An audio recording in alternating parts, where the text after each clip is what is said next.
DCFPI is grateful to the Mayor for increasing the UPSFF and continuing to increase investments for at-risk students. But the projected staffing cuts raise concerns for how DCPS will provide an adequate education in FY2025.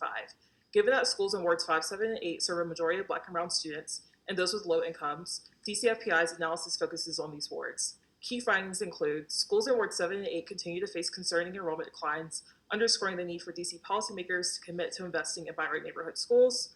Wards 7 and 8 have a disproportionate number of small schools. DCFPI continues to support the exploration of a small school weight to bolster small schools' ability to afford positions in programming.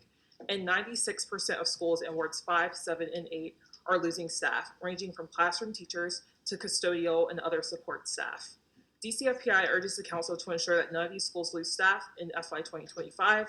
The Council should work with the Mayor moving forward to create a school budget model that ensures stability and adequacy after accounting for labor and inflationary increases.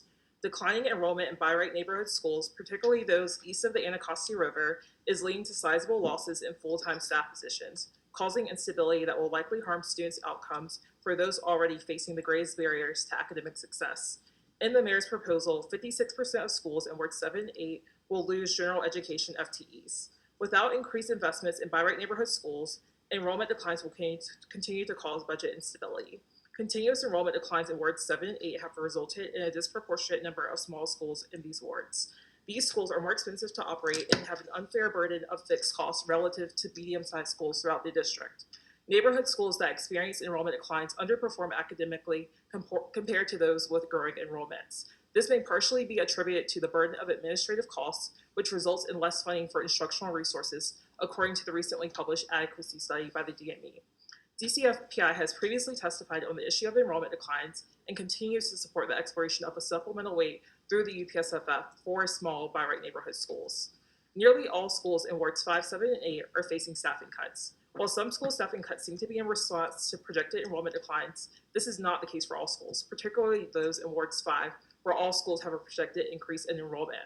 Staffing cuts lead to negative outcomes like students losing access to caring adults and the loss of key programming for students. Staff help create the culture of schools, and students are more excited to go to school when they know they will be greeted by a welcoming adult. The district is currently facing alarming rates of chronic absenteeism, and with the loss of vital staff, such as those to support social and emotional efforts, we risk seeing these rates increase. The Council must invest in adequately staffing DC schools and ensure stabilization of key staff year over year. Thank you for the opportunity to testify. I'm happy to answer any questions.